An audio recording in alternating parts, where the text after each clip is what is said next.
do my best to reinvigorate the spirit, to give love and compassion, to give hope in a hopeless time. I am Marty, and I can do this.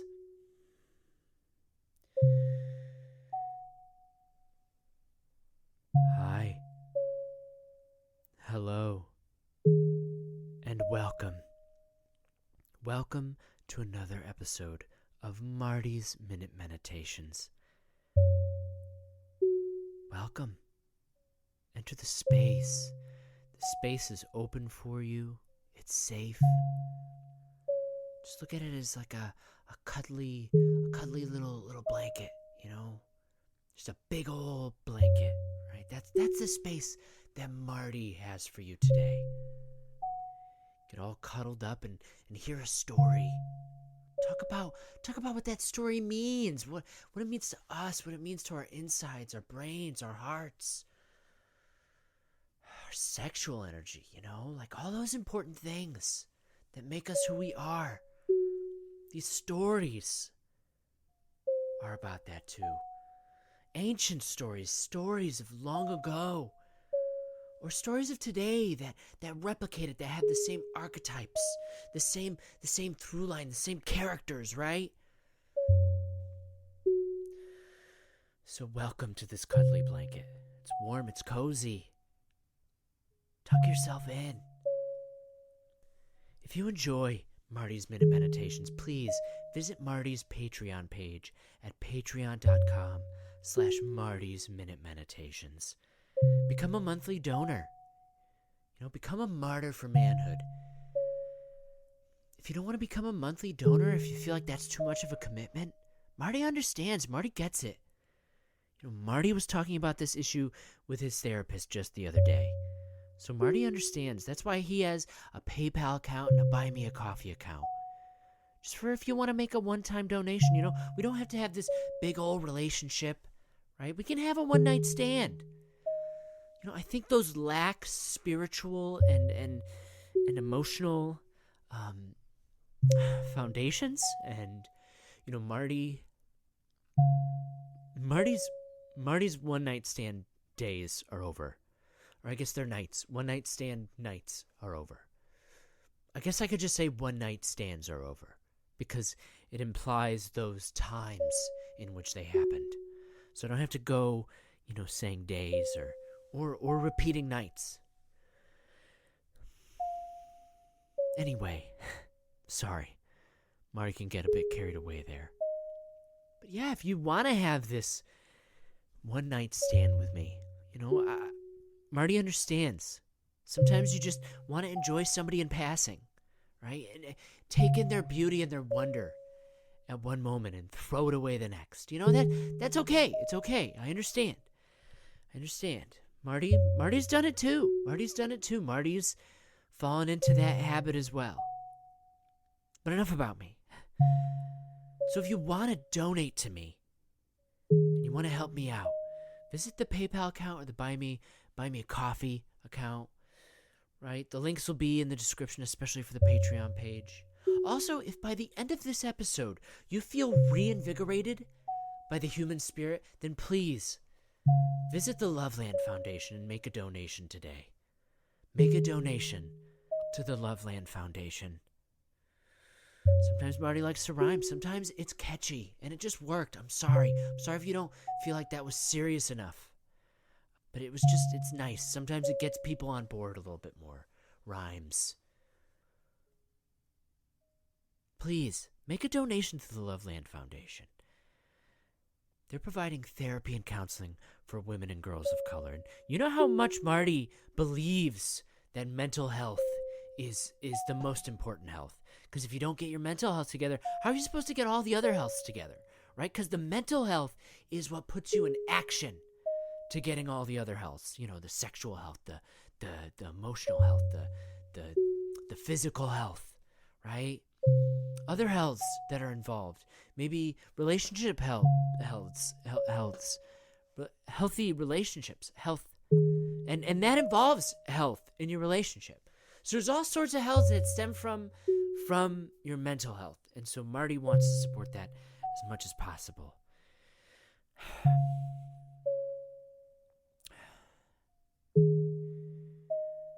Sorry, Marty. Marty has his head in the clouds today. Marty has his head in the clouds today. He doesn't want to get too bogged down by things, right? To new listeners, thanks for joining. Thanks for hopping aboard this boat. Because a bigger crew means a more fulfilling journey. I know it's a beautiful image. So come on board. Pull up a chair, pull up a pillow, wherever you want to sit. You can sit on the ground. There's no judgment. You could lie down. I don't care. It's you. It's your journey, But remember, we're all in this together in this at the same way, right? So it's your journey, but it's also all our journeys, and our journeys are affected by your journeys, and your journey is affected by our journeys. It's a whole thing. It's a whole cyclical thing of journeys and experience and questions. And I'm sorry, I'm getting a little carried away lately. But yes, thanks for joining us. So snuggle in, get cozy, get excited for this conversation we're about to have. To all you old listeners who are coming back, oh my goodness, this crew's getting larger and larger, and it just makes my heart and my soul larger and larger, and I hope it feeds into yours as well. To you old listeners, you've been around for a while, so introduce yourselves to the new ones. Cassandra, Abby, just say hi. Just say hi. There's some people I don't know your names. But in time I will. Not like in a creepy way. Like I'm not gonna hunt you down and seek you out and find out your name and your birthday or your favorite color or anything like that. I'm not gonna do that. Marty respects your privacy. When you arrive here, I respect your privacy, right? But I welcome you in. I welcome you in to open up about all those things. To give me your private information. I won't use it against you, I promise. Now, without further ado, let's begin today's episode.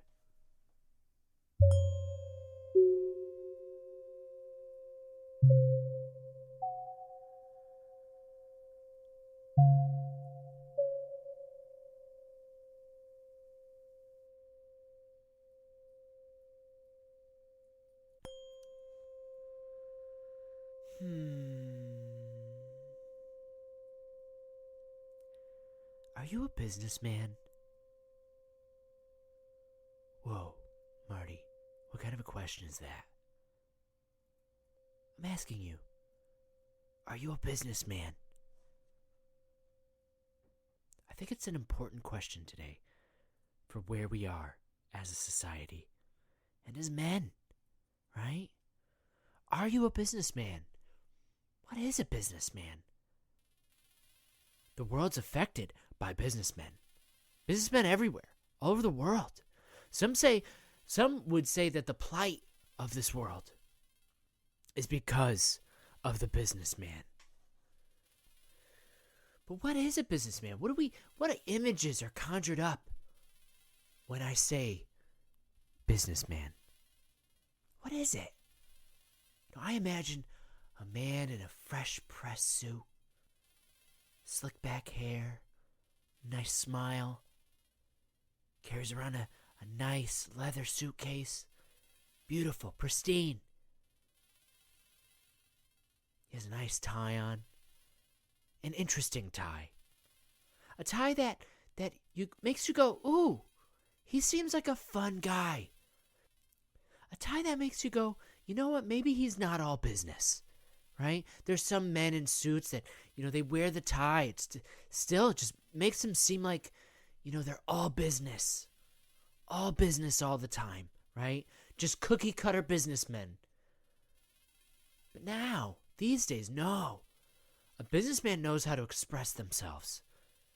They get a nice tie, a different tie. This interesting Man with a tie. Who is this businessman? Who is this guy? What name should we give this businessman? Scott, maybe. Scott. Scott the businessman, right? He's got that interesting tie on. He comes in every day with a new tie. Scott must have a closet full of ties. You never see the same tie twice. That's pretty amazing, right? He always shows up to work and everybody is interested. Oh, it's a new... Look at Scott's new tie. We've never seen this one before. Oh, it's a Dilbert one. It's office humor for the office life. Wow, what a fun guy, Scott, right? He's always got a smile on his face. Has a lovely family at home. His wife, Becky, he comes home every day. His wife, Becky, approaches him, gives him a hug and a kiss. Did you do good business today, honey? I did do good business today, honey. Did you do good business today, honey? I did do good business at home today, honey. And then the kids come out, David and Jessica. Daddy, Daddy. They embrace him. They're so happy to see him. Did you do good business today, Daddy? Yeah, did you do good business today? I did do good business today, kids. Yay! Right? Just a happy business family. Scott sits down to dinner, right? Still got the business suit on. We're eating spaghetti today with red sauce. But he's still going to wear that suit because he feels comfortable in it. It's what he feels most comfortable in. That's okay. He's Scott. He's the businessman. It's excusable, right? Shows up to family functions. Great smile on his face. Everybody's excited to see Scott. He's still got that business suit on. Uncle Jack's 70th birthday in August. Yeah, he's got that business suit on. Happy 70th, Uncle Jack. Right? Shows up with the pasta salad. Becky always makes great pasta salad. But for some reason, Scott always has to carry it in. Scott, you didn't make that pasta salad. You didn't do it. It's okay. It's okay. He tells everybody, my lovely wife, Becky, made this. Right? My lovely wife, Becky, made this delicious pasta salad. She made it and I carry it in. She's done working today. I won't make her lift anything. Oh, boy. Becky's a lucky lady, right? Because she's got Scott, right? What tie is he wearing to Uncle Jack's 70th birthday? Why, it's his 70th birthday tie, of course. It's just a tie with the number 70 as birthday cake candles, right? And they're just 1/3, right, melted from the light. Oh, Uncle Jack feels so special that Scott wore that tie for his birthday. He probably got it for his birthday. Scott's a great guy. But Scott's a businessman. Scott, every opportunity is an opportunity for business for Scott. Happy 70th, Uncle Jack. Not too old to be investing, right? It's never too late to invest. Oh, what? Oh, yeah, no, it's my new business. It's called Green Legs and Hammocks. It sells camouflage pants and hammocks. You should invest, Uncle Jack. It's going to be big. It's going to be big. Big nature craze going on. Big nature craze. Aunt Joan. Oh, my gosh. It's been so long.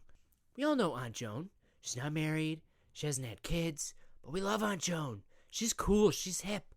So Scott knows how to take advantage of that. Aunt Joan. How are you? Wow, been a long time. I bet you like the outdoors lately. Of course Aunt Joan's going to say she likes the outdoors. Of course she is. She'd be a loser if she didn't say that. Who says they don't like the outdoors? Crazy people. Right? So Scott goes, you might really like a hammock.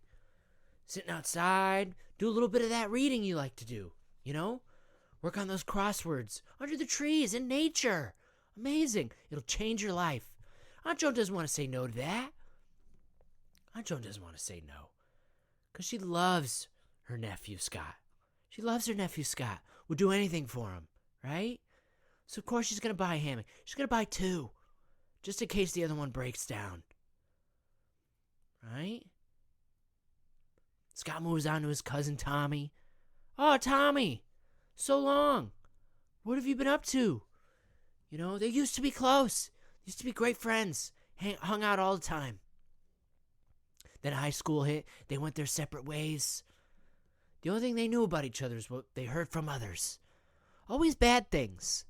Scott and Tommy, they're older now. They've grown past it. Still good friends. Oh, Tommy, how you been? Geologist. Oh, wow. Wow, yeah. So what are you doing? What does that mean?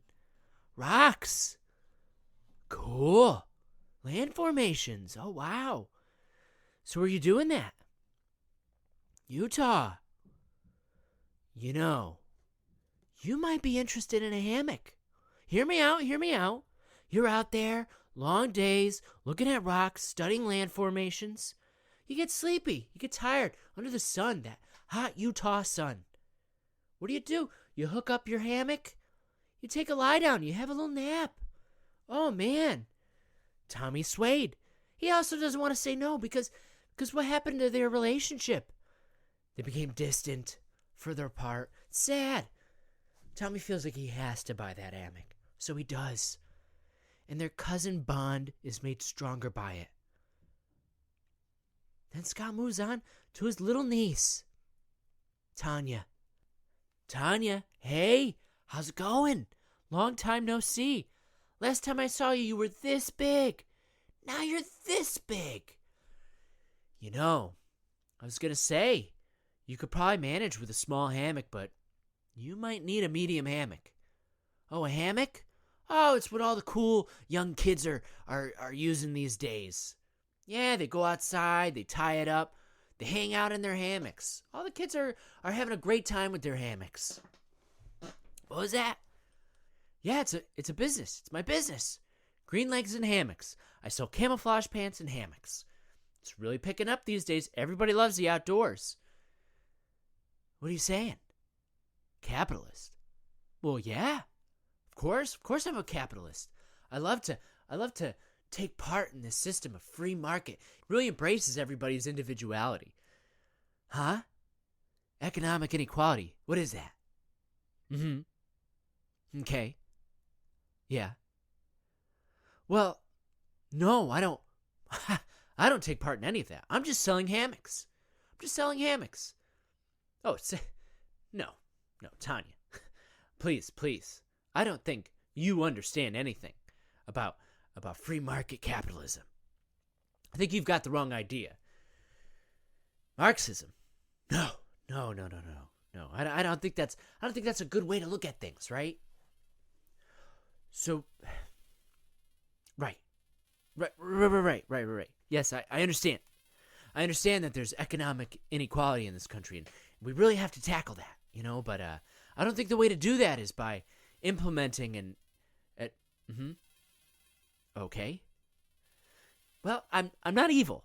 I'm not evil, Tanya. I'm just a businessman. I'm just trying to live my dream, trying to support my family.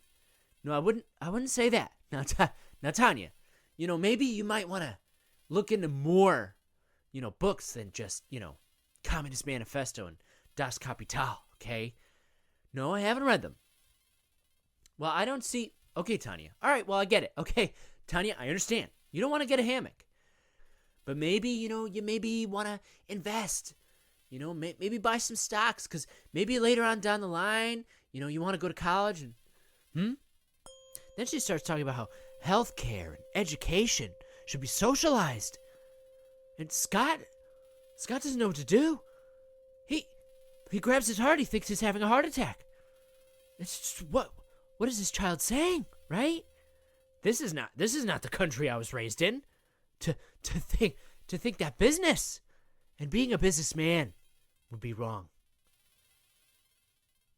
But there he is. He almost feels naked underneath that business suit, as if exposed by a 13-year-old. Exposed to the deep hedonism of capitalism. The Wild West that is free market capitalism. And Tanya starts spewing facts about billionaires and how much income inequality they cause. And Scott just has to run away. He just screams.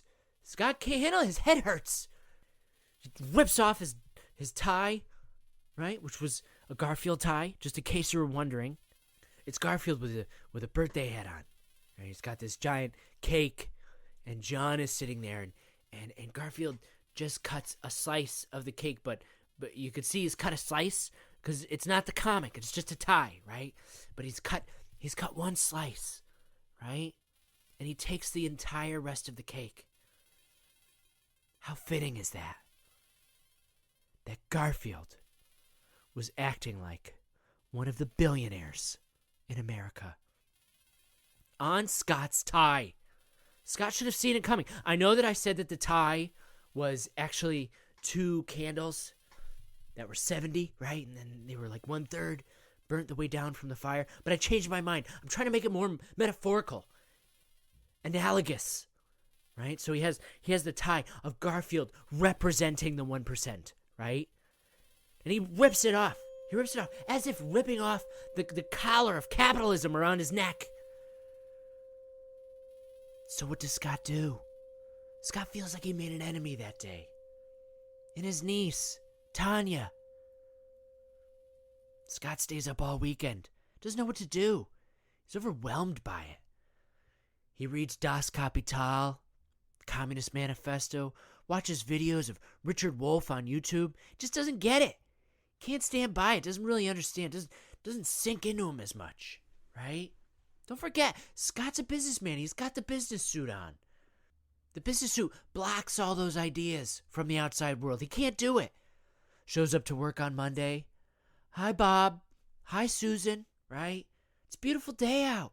Just goes about his day at Green Legs and Hammocks. He's filling out paperwork, and around lunchtime, he hears a crowd gather outside. Start yelling and saying things, right? Goes to the window. He sees it's a group of maybe 15 to 20 people. They're chanting things. Down with Green Legs and Hammocks.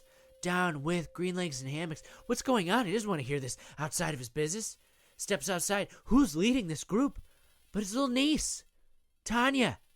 Tanya's got a sign that says "Down with Green Legs and Hammocks." Tanya, what are you doing? Why are you yelling outside of my place of business? Do I have to call the cops on you, Tanya? Right? He's joking, trying to be lighthearted about it. But Tanya starts talking about how he's not doing very well for his employees. He's not taking care of his employees. Ooh, he scoffs. Taking care of my employees? I said hi to Bob and Susan on the way in.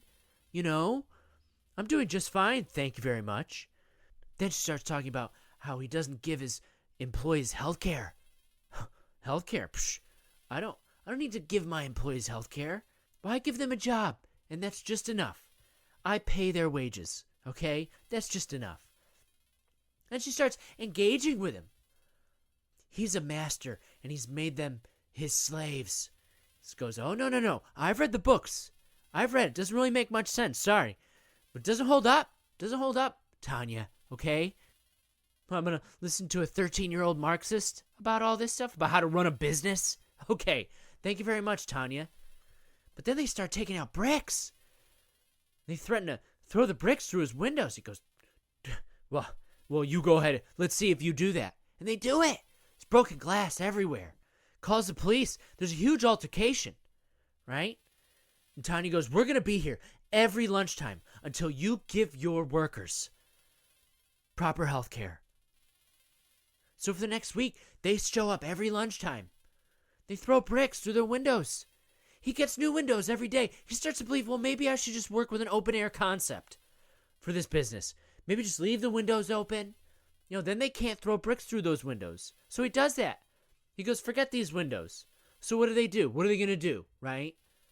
So he started throwing bottles of pee into his place of business. Urine into Green Legs and Hammocks. What's a businessman to do? So he finally caves. He goes, okay, I'll give my workers health care. I'll give my workers health care. Gives them health care. They're very happy. They're very pleased. So that next Monday, Scott shows up to the office. Thinks everything's great. You know, says hi to Bob, says hi to Susan.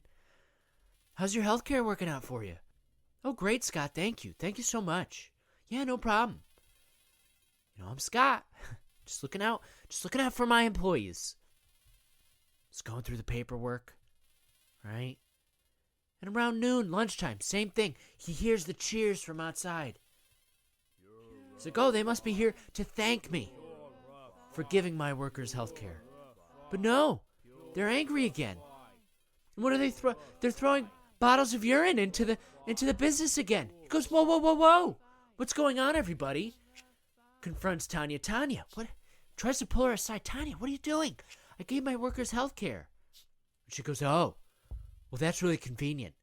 Because it seems like you were trying to hide the fact that your business is harvesting hammocks in the Amazon. And the harvesting of hammocks is the leading cause of death for the endangered species of the lemon-faced owl. Oh my gosh. What? No. Yeah, it's true, Scott. Uncle Scott, you are a murderer.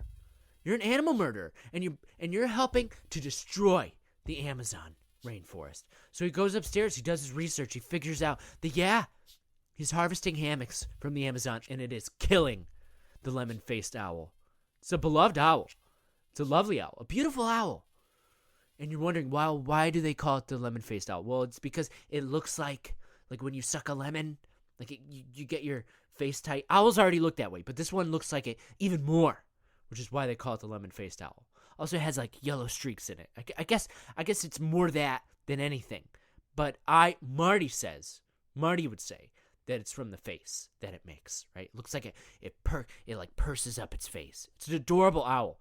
And Scott is the reason that it's an endangered species because he's harvesting his hammocks from the Amazon.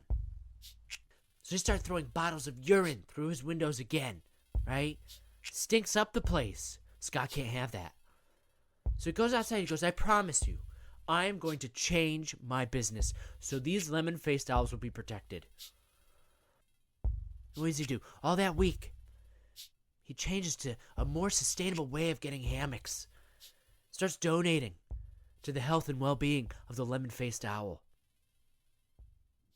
Makes it his goal to stop it from becoming the endangered species that it is. That next Monday, Scott comes into work, happy as a clam. Says hi to Bob, Susan.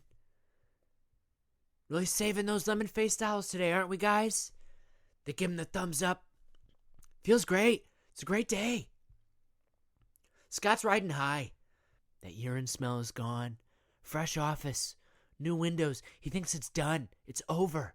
Goes upstairs to do some paperwork. Sits at his desk. Has a cup of coffee. Feeling good. Round noon. Here's the crowd again. He doesn't know what to do. He's immediately triggered. He feels it inside him, this fear. It's anxiety. No, it can't be. Can't be that. He walks over to the window. He looks out. Sees the crowd. Biggest he's ever seen. And at the head of the crowd, still his niece, Tanya. My God, what's going on? What this time? Runs downstairs. Scott goes, Tanya, what is it this time? What happened? I gave my employees health care. I single-handedly saved the lemon-faced owl. What could it be now? And Tanya goes, oh, so you think just because you did all those things that you're innocent of the worst crime of all? He goes, what? You don't see that the name of your business is a grave offense to the people who are hurting out there. He goes, what? Who's hurting because of the name of my business? She goes, green legs and hammocks? Green legs and hammocks, Uncle Scott? Really? Don't you understand that green legs is an offensive term to those with gangrene in their legs? Those people who are suffering with it. He goes, gangrene, is that still a thing? Yes. And people have it in their legs. And those who do are suffering and are hurt by the name of your business. Well, what can I do about it? She said, you need to change your name. Scott immediately felt his heart drop. No, the name of my business. No, I can't do that. I've given my employees health care. I have single-handedly saved the lemon-faced owl. And now I have to change the name of my store, but the name of my store is part of the whimsy and love of it. It's named after an old Dr. Seuss book, Green Eggs and Ham. Don't you understand? But Tanya doesn't know. She's too young. She's 13. She never read Green Eggs and Ham. She never did. Somehow she missed that part of her childhood. She was never read Green Eggs and Ham. So she doesn't get the joke, Green Eggs and Hammocks. She doesn't understand it. So he goes through an explanation. He goes, look, Tanya, there's a book by Dr. Seuss called Green Eggs and Ham. And this character won't eat green eggs and ham. Won't eat it in a box. Won't eat it with a fox. Will not eat green eggs and ham. It's a hilarious book. It's wonderful. It's amazing. But what happens? No, Tanya doesn't get it. And she doesn't even want to hear about some old white writer who probably wrote about capitalism anyway. All of his writing was probably metaphor anyway for capitalism. That won't stand here. That won't stand here. She goes, look, Uncle Scott, there's only so much I can do, okay? But the crowd wants blood. They came for blood. So we're going to give you till 5 o'clock tonight to make a decision. Or else blood is what we're going to get. So he goes upstairs, goes into the lunchroom, has his lunch, thinks it over, does some research, rereads Green Eggs and Ham to see if there are any capitalist ideologies in there. Was Dr. Seuss a capitalist to start with? I don't know. Was Dr. Seuss a businessman? Suddenly Scott looks down at his business suit, sees that he's wearing the suit, and wonders, is me being a businessman getting in the way of being a human? Thinks it over. Has another cup of coffee. Looks out the window, looks at this group of protesters. Understands that they're fighting for something right and true. But he's also fighting for something right and true. The hilarious name of Green Eggs and Hammocks. An amazing pun. And so appropriate for his camouflage pants and hammocks.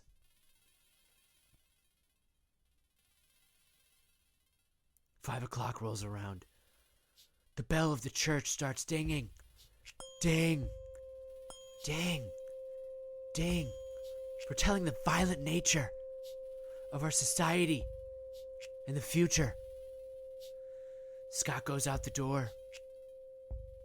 He sees that the group of protesters have put together a gallows right outside of his business. Tanya goes, well, what's your decision? Scott goes, I'm sorry. I understand where you're coming from. But I strived my entire life to build this business of Green Eggs and Hammocks ever since I first read Green Eggs and Ham. I thought of this pun and knew I needed to make a business about camouflage pants and hammocks. So no, I will not change my business's name. I will not change. It will stay the same. I will not change it for some socks. I will not change Green Eggs and Hammocks. I will not change it for my life. I will not change it for my wife. I will not change it because of shame. I will not change this beautiful name. And Tanya looks down at her feet. It's ashamed that she's a part of this family. Ashamed that Scott is her uncle. Well, Scott, she says, it looks like the crowd is going to get exactly what they came for. And then two men go up and grab Scott. He goes, no, don't do this. Tanya, you're my niece. How could you? You're family. How could you do this? Why? She says, change the name, Scott, and maybe I'll consider you my uncle again. He goes, no, leave my name of my business. Leave my name of my business. Tell them Scott dropped to his knees and wept like a woman, but leave my name of my business. And they bring him up to the gallows. They put the rope around his neck. The two men leave him alone on the gallows, and Tanya goes, do you have any last words, Scott. And he says, I know you see me as a businessman. I know this suit is the suit of oppression. Or at least it's seen that way. But please understand that beneath this clothing, I am a man. I am a human. I feel your pain. I love. I wonder. I go to bed at night with fears and dreams. Look at my tie. My tie, it's funny. It's a funny tie. It shows you that I have personality, that I'm an individual. And Tanya goes, well, who made that tie? Scott hesitates for a moment. But he won't be silenced. No, he won't. He looks up and he says, Neiman Marcus. Purify. Tanya waves her hand, and one of the men just pulls a lever. And Scott is dropped, suspended in the air by the noose. As he struggles to breathe. And Tanya, his niece, goes to put an end to that. She walks over and grabs his ankle and pulls down to end the suffering of the businessman Scott.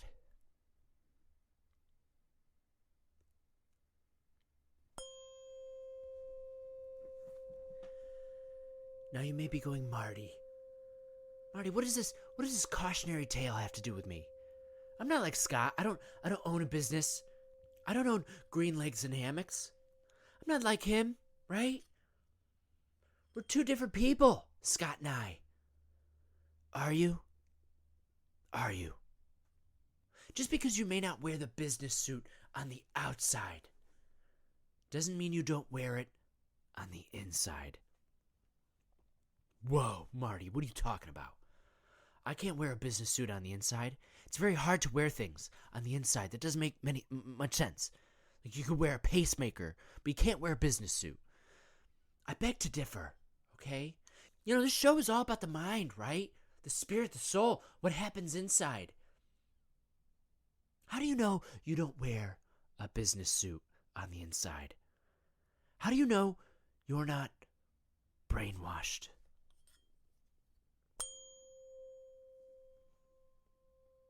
Brainwashed.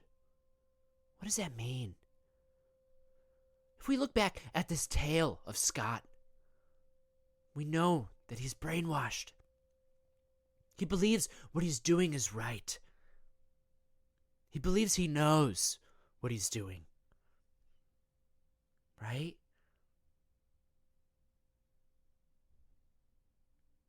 That's the big question. Are you brainwashed? Are you wearing the business suit on the inside? Marty, I'm not brainwashed. I totally know I'm not brainwashed. How could I be brainwashed? I would know if I was brainwashed. Would you? Isn't that the point of brainwashing? That you don't know that you're brainwashed. If you say, I'm not brainwashed, isn't that you admitting to the fact that you may very well be brainwashed? Is Tanya brainwashed? Is Becky brainwashed? Are the two little businessman children brainwashed? David and Jessica. With their slick back hair, their smiles. Aren't they just hiding the business suit within themselves? But what is brainwashing? What is brainwashing? Is it really washing somebody's brain? No. That doesn't make any sense. That's more of what Marty likes to do, right? I think brainwashing is an ineffective term. Because what is what does that imply? That we're washing brains? Cleaning up brains? Making them tidy? Nice? Right? I like to think that Marty truly brainwashes you. Brainwashes you in the positive way. Goes into your brain and suds it up like a nice car and washes it down, right? Sprays it down so it's all shiny and nice. Ready to take for a nice ride out into the open road, into the experience of life, right? But no, That's not what they mean by brainwashing. What they really mean by brainwashing is what I like to call brain soiling. They're soiling your brains. Scott is brain soiled. His soul wears a business suit. So he's forever going to be a businessman. So he's going to be brain soiled into being a businessman. I know what you're thinking. Marty, what does this have to do with me? I'm not brain soiled. I'm not a businessman.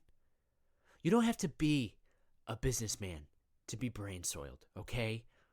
We're all brain soiled. I know what you're all thinking. I'm not brain soiled. No one's brain soiled me. I guarantee you they have. Because what is brain soiling? Right? It's making you believe that your frame of mind is right. That there's nothing wrong with it. So of course you're going to walk around day to day. I'm not brain soiled. No one's brain soiled me. My brain is perfect, right? How do you know? How do you know that that form of thinking isn't brain soiling in itself? How do you know that you don't walk through your day-to-day life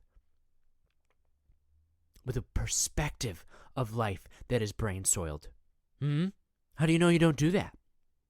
How do you know you don't do that? How do we know Tanya wasn't brain soiled? Young, innocent, 13-year-old Marxist Tanya. How do we know she's not brain soiled? Tainted by an ideology that is also born of capitalism. You know, a lot of people don't want to think about that. But communism comes out of capitalism. It in itself is a soilage of the brain soiling of capitalism. When capitalism soiled itself, the result was communism too. And I don't want to get political. I don't want to get too political. Marty doesn't like to get too political. But I use it in a way to enlighten you to how you've been brain soiled. And in effect, I'm trying to brainwash you out of your brain soilage. It's tough. It's a tough job for Marty. Marty really has to focus on it. So hear me out. Hear me out. I return to this question. Are you a businessman? Are you wearing the suit of the business around your soul?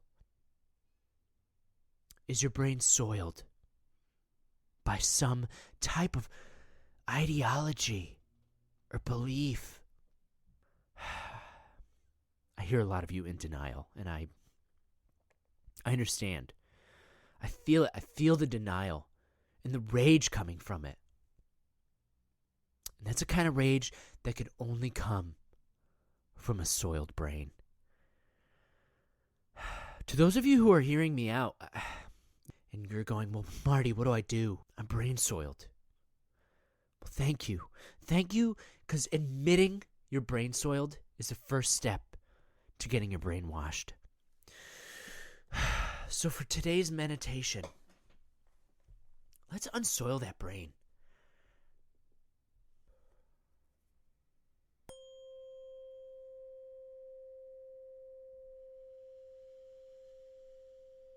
Breathe in. Breathe out. Breathe in. Breathe out. Close your eyes as long as you're not driving or operating heavy machinery. Just take a moment and focus on the inside.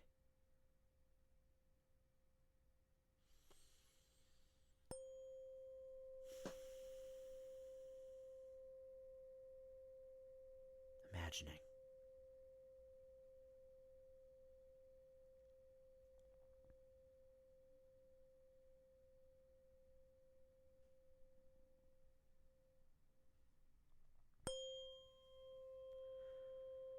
Now repeat after me. I am the businessman. I am the businessman. I am the businessman. Allow your mind's eye to open. Where are you? On a beach. It's a beautiful beach. The sun is beaming down. You can hear the crashing of the waves.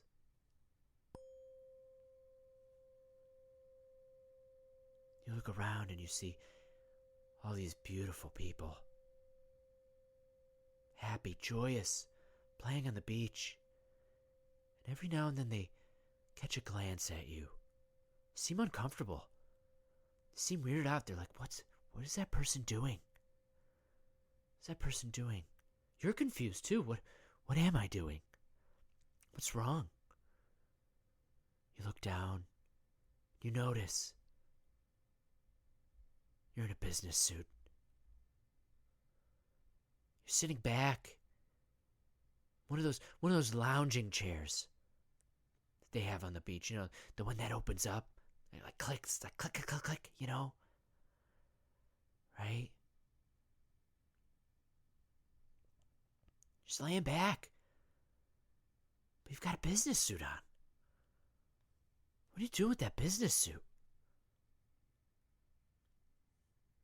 And you don't even have a cool tie. It's a plain tie. Yeah, it matches your business suit. But it's just plain, it's boring. It's not you. You start looking around again, everybody's staring at you like, why is this businessman just laying there? Lounging around with his business suit. What kind of business is this guy doing? So now you start to get nervous. You see that you have this business suit on and you're wondering, how can I relax with this business suit? How can I enjoy my life with this business suit on? You feel suffocated, hot, sweaty, like you're covered in a film because it's just too warm. You're not airing out your body. You're not letting yourself be out there. When that cool breeze comes in from the ocean, you don't feel it. You're limiting yourself with this business suit. Maybe you've had it on for months. It's accumulated all this grime and this dirt, right? Pollution from the city. You gotta get this business suit off. How are you supposed to get this business suit off? Right?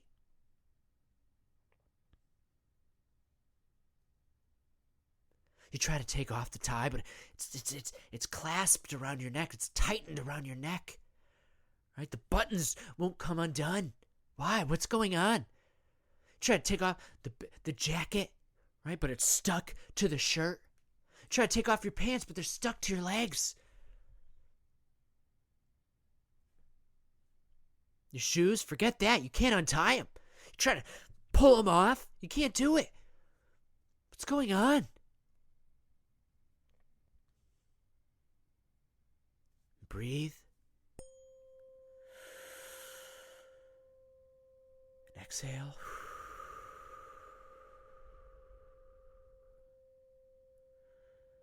You close your eyes again.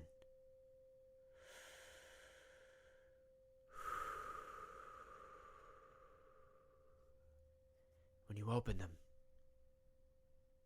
the beach is deserted. Where'd everybody go? You notice that beautiful ocean, that beautiful blue ocean, is transformed. It beckons you. It ebbs in and out. Your brain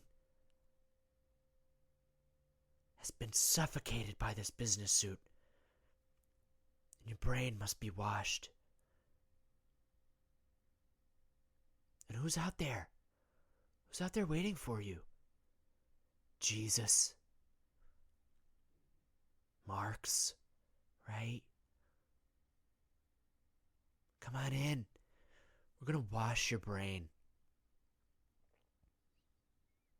So you step out into the water. So slowly. You're scared. It's okay to be scared. It's all right. It's natural. The brain doesn't want to be washed. The brain is so used to being soiled that to be washed is a courageous act. So you walk out into that water, step by step.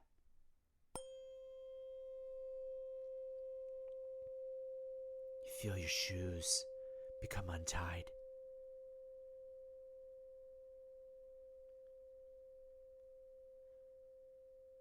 Until you feel your bare feet sinking into the wet sand, liberated. The pants that were sticking to your legs all of a sudden become undone and slip gently from your thighs and your calves, as if you were wearing those pants that you could tear off in one move. Except they just slide off, exposing your genitals to the sea.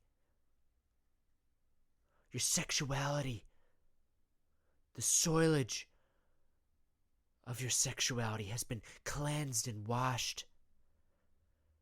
And as you go deeper into that ocean, you feel the fear come up. Oh my gosh, I'm being enveloped by the ocean. That's scary. But you take a breath in and you breathe out. It's okay. It's okay. Accept it. That jacket slips off. You feel the shirt come undone until it slips away from your torso. And that last thing, that tie, that collar of capitalism comes undone.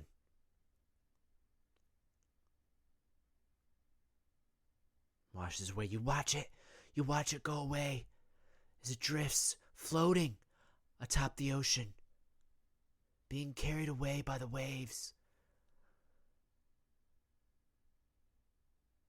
And Jesus and Marx, they take their hands and put them on your head and dunk you underwater.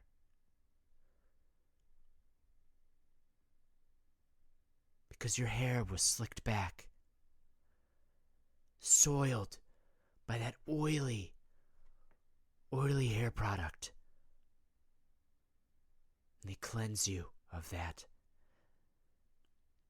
They cleanse you of the false smile, right? Your body becomes taken by the ocean. You feel stripped, naked, exposed, just like Scott did. But he was in denial. And Jesus and Marx, they take your hands and pull you under until you're consumed by the ocean.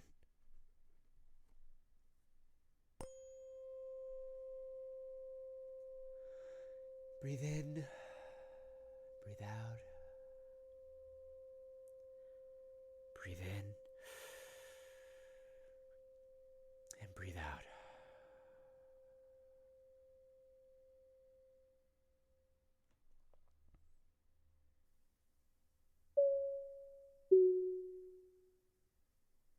I hope that I've brainwashed you today.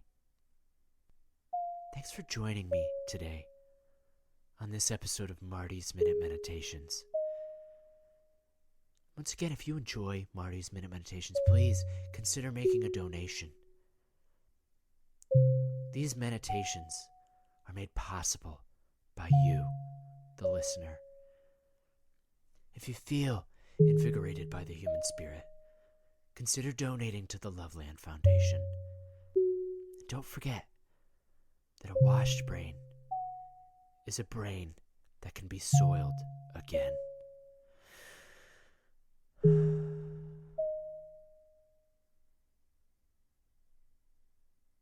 Until next time, I'm Marty, and I'll be here waiting, ready to meditate.